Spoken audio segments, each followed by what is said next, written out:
Hey guys, Eamonn here, back with another rugby video.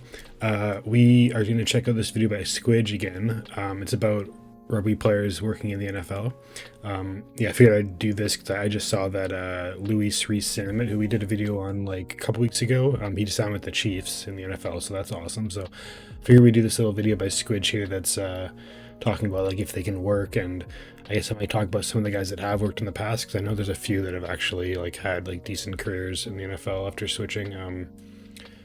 No one's really switched at the age that Rees-Zammit has, which is pretty exciting for him because he can like develop as he ages more, which will be there's an actual chance of him being like a decently good player. Let's just hop on this video. If you've been enjoying the videos, make sure to drop a sub, drop a like, comment, stuff to check out. We're going through tons of stuff, so let me know if you have more suggestions. And make sure to sub to Squidge. We have done a bunch of Squidge videos. This might be like our fourth Squidge video, I think. Yeah, make sure to sub to him, like his videos, because he's like the best, pretty much. The description of this one: last week, one of European rugby's biggest stars and Welsh icon, Louis Rees-Zammit, announced he was leaving rugby behind to take on NFL. And so he looked at the long, spotty history of rugby players and American footballers who swap sports, and whether the move can work for Mr. LRZ. Yeah, so let's check this out. I'm curious to see. I know of a few guys that have switched, but I'm curious to see how many there are really. Maybe Squidge has some theories on why it hasn't worked as well as people might think. But let's go.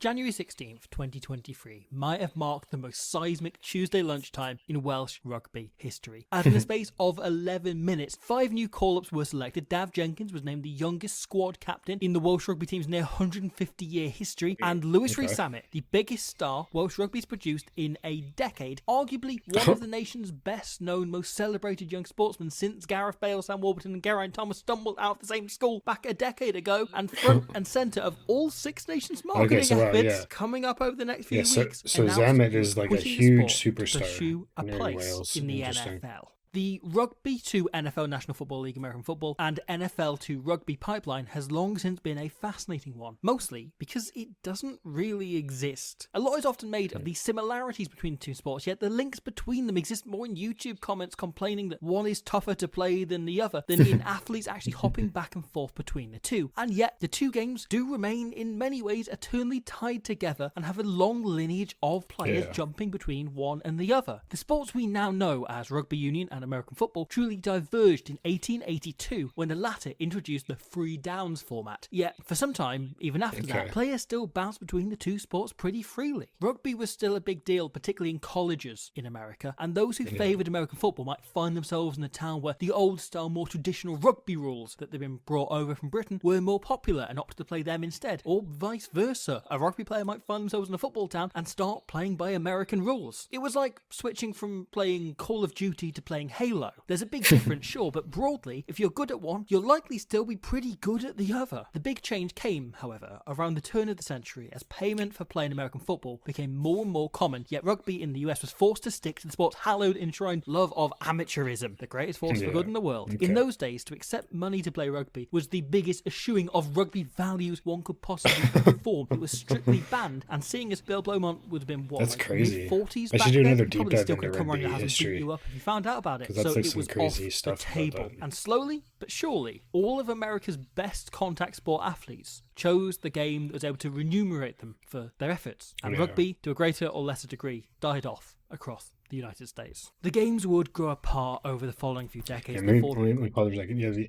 Like in I'm Canadian, obviously not American, but in Canada they still play. Like in the high school I went to, like there was no football team, but there was a rugby team. I remember. I think football was like more expensive, I guess, because there's so many more pads and stuff. So they might have just had like private schools had football teams, I think, and then like rugby was kind of like the one you could play with. These have a ball basically, right? So I'm pretty sure. Yeah, we had a rugby team.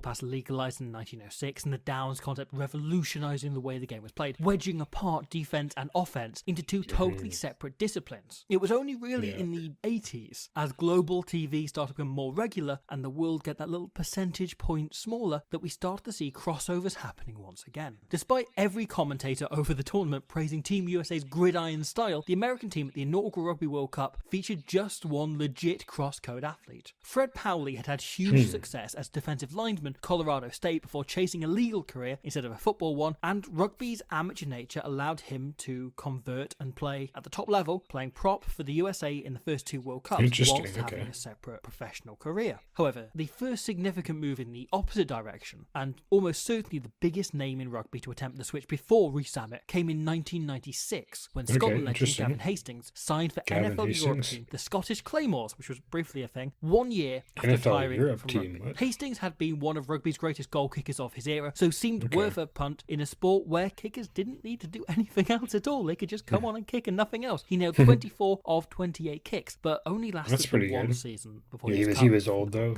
Nonetheless, he set a precedent. Over the next few decades, Neil Jenkins, Ronan O'Gara, Lee Halfpenny and Dan Carter, all huge names in rugby in the time, would all turn down contracts from NFL teams to go convert and become specialised kickers. However, over the last few years, as the world has got smaller still, the NFL international player pathway and professional players in rugby, be it the Olympic Games, MLR, or teams such as the American Raptors set up specifically to help crossover athletes adapt to rugby, have seen an increased quantity of players moving in both directions. Before Zammo, the most notable of these was perhaps, from a rugby perspective at least, Christian Wade, one of the Premiership's all-time top try scorers with one England appearance to his name, who signed for the Buffalo Bills in 2018. And it started incredibly well. A 65-yard touchdown in his first ever play in his first game, before failing to then make the main squad and spending 3 years on the practice roster, only playing in pre-season games before returning to rugby with Racing 92 in 2022. And yet, Wade's appetite wasn't satiated, as he also headed to Squarespace. Now based in Paris, Christian Wade found himself desperate for things to do and wanted to share them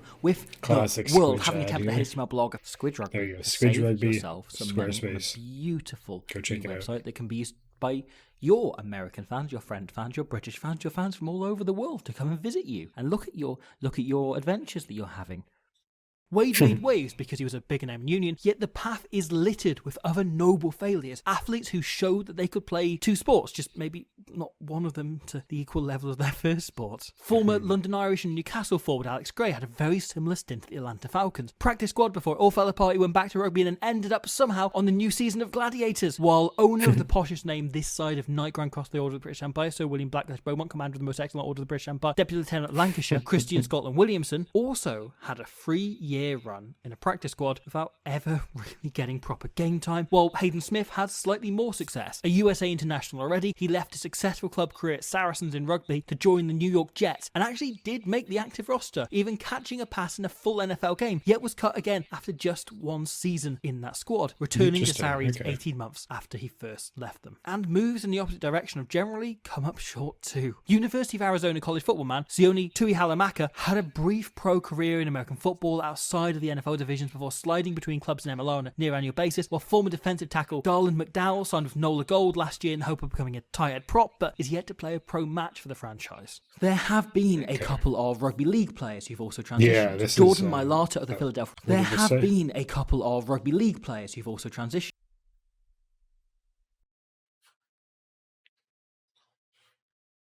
Oh, okay, yeah, good point. I know there's one player that played for the Eagles from rugby league. I saw him he was on Travis Kelce and Travis. What's the other guy's name? Travis and his brother. Their podcast. They had him on. And yeah, he was talking about how he switched, and he was pretty good at in the NFL, I think. Nothing crazy, just like an average player, but he had a career, so that's cool. I guess the league's a bit more similar to the NFL, right? So it might be a bit of an easier switch. Jordan Mailata of the Philadelphia Eagles is probably the IPP's biggest success story to date. This guy, scumbag rapist Jared Hayne bumped between games a few years back.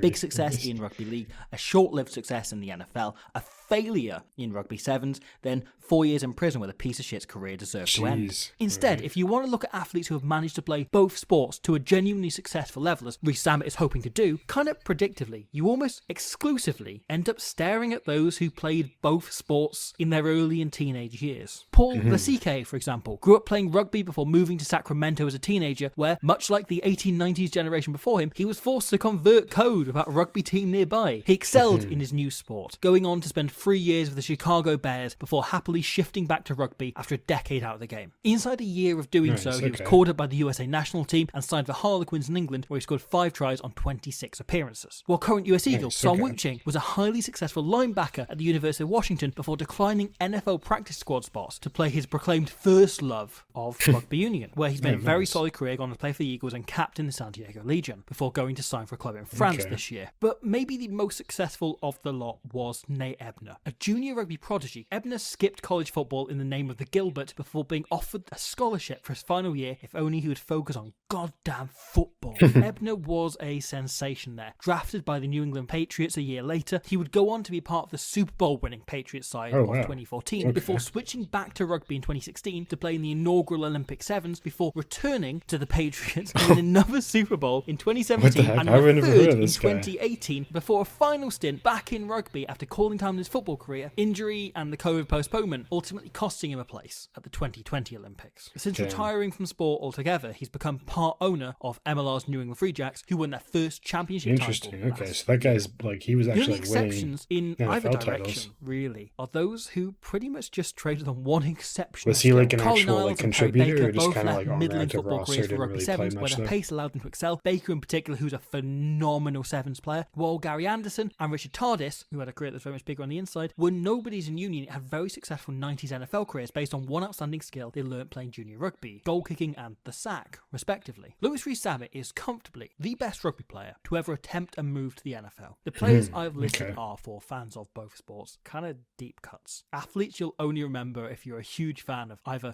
one of their teams or really tricky pub quiz questions. Players who figured, why not? They weren't giving up on any dreams or calling time in a fruitful, exceptional career for a gamble, like others who may have been given this chance before Zammo may have been. The link between the two sports has always existed more in YouTube comments, yet LRZ may give us our best ever chance at answering some of those questions being posed in sections like down below. For the first time ever, a top level player from either game is about to jump ship to the other, and at the peak of their powers as well. Rees-Zammit is 22 years his old. age is the huge how factor big here. an NFL fan his father was his entire life. He may not have played it as a teenager, but having been around it, having watched it, and having a working knowledge of the game beyond watching half of any given Sunday on ITV3 over Christmas will help enormously, and not something that a lot of people who jump between one sport and the other have always had. Because herein lies the rub. In rugby union, the sport, league aside, that seems most likely to produce the best convert players isn't another physical collision sport, but association football, soccer, normal football, if you will. Whilst the likes of Danny Kerr, Shane Williams, Marcus Smith, I could go on forever, endless numbers played both as kids, we have a significant number like Aaron Wainwright, Ryan Jones, Alex Azowski, Mark Cueto, Chris Latham, bizarrely Rabis Limani, who were all extremely good junior footballers and only started playing rugby after the age of 16. This conversion has generally been more successful because whilst the bruises received in rugby union and American football might be more similar than those you might get playing other sports, the types of intelligence that makes great rugby players and great association footballers are much more similar than the types of intelligence that make great rugby players. That's a good comparison, actually. The added benefit that most of the players just the way the game works is more similar in soccer and rugby. Watching both sports anyway. Rugby union is an attrition sport. The same players execute every task. They play for 80 minutes and you have to make decisions live in the moment, just as in our football, soccer. NFL, on the other hand, is an incredibly reactive game. The intelligence required to make it to the top level is about your twitch muscles, your speed of thought in one moment, and ability to keep calm in tiny moments. It's not a fluid game. It's like a stop and start experience game. Of putting you into pressure and trying to make you worse and worse that we see in British sports. It helps as well that the conditioning required is so much more similar between rugby and football because of the continuous nature of both games. American football athletes are built to play in short bursts versus having to last up to 5 or 6 minutes at a time, with play going back and forth and your roles changing constantly from attack, defense, kick, chase, all the rest of it. So much of rugby is about scanning, reading the game live, looking for space in behind, just as on a football field, rather than watching your opponent and trying to work out what they're doing one-to-one, as becomes the case in American football. It leads to two games that are only superficially similar. Holy. The experience of playing is incredibly different on everything but the body. Rees-Zammit is tall, he's strong, he's an incredible hard worker, and he's bloody exceptionally fast. And crucially, right, this isn't a track athlete switching over. This is a guy used to sprinting in cleats. And whilst wearing pads and a helmet might be new, the pace and hunger should see him in pretty good stead. The truth of the matter is, right, looking at the complete history of the comparison between rugby union and American football, the complete history of players who've jumped between one game and the next, we have absolutely no idea how Rees-Zammit will get on in the USA. There's never been a rugby athlete of his calibre who's made this kind of decision, especially not at this stage of their career. If any rugby athlete has ever been set up to make the jump and make it successfully, it's probably Louis Rees-Zammit right now. But also, no rugby athlete has ever been set up to make this jump. And it is worth noting as well that across the board, each of the players I listed, when they did inevitably return to rugby 1, 2, 3, 4 years later, their careers were never quite the same. Regular starters became bit part players. Players struggled to get contracts and ended up on gladiators. And you've got to hope, if things don't go according to plan, Rees-Zammit doesn't suffer a similar fate. Because ultimately, I feel like he's young enough that if it doesn't work out, he's young enough that there will be very eventful Tuesday lunchtime left us with plenty of questions, but most of all, it gave us even more to be intrigued, excited, and downright fascinated over the next couple of years in two very different sports. All right. That's the end of it. Yeah, so that was Squidge's video about NFL players in rugby and vice versa, kind of. Yeah, really cool video. There's a lot more guys have attempted the switch than I thought. So no one nearly as good as Zammit is at rugby has ever attempted it, and then he's also at like an age where he's like he could spend a few years there and still be like, but even like before even his prime of his like athletic career. So he has a lot of time to like. I mean, he grew up around it with his dad playing it, so he kind of like that's a leg up compared to other rugby guys for sure. And then his age is really good for that, and he's signing with the team that's like the best team at the moment. It's like a dynasty team, so, and with one of the greatest coaches of all time from what I understand, Andy Reid. So he's in like a really good position to succeed. Like he's got Kelsey, Mahomes is insane. They have like the chance to do I guess they could like try to like invent new like ways of attacking if Zammit like pans out. Like I wonder if you could see them doing like actual like lateral plays like more frequently than you see it in the NFL as of now. Like that'd be kind of crazy. I've always kind of wondered that like in football, like it's like you see in American football, there's just so many chances where a player could just like do a lateral, but they never do it because I guess it's just too much of a risk if you drop the ball. But it seems like there's so many opportunities to do it that would result in like touchdowns, and they just don't do it. And then you see it in rugby, like they're doing it like constantly. So it's weird that they never. I mean, there's the occasional lateral, but it's definitely not a common thing that's like happening frequently. So that'd be cool if like that got introduced into American football. But it'll be cool to see how he does. Like I don't expect him to like play this season. Like he'll play preseason and stuff. That's usually, from what I understand, like these guys usually just practice with the team. But he'll if he like really applies himself, he has a chance, I'd say. It's all the brain, like the thinking and stuff that's gonna separate him. Like there's so many elite athletes that play football as is, and for him to not actually be playing it until now is kind of. He has a lot to catch up on, but he has like the physical tools, obviously, and if it all translates, who knows? It would be really sick to see a star, like if he became like an NFL star, that'd be really cool. I think the expectation, I guess, would probably be that he's like a tweener type guy. I think is probably like what most would expect. Like even if he makes a team, that would be a kind of a surprise. But yeah, it'll be cool to see. Yeah.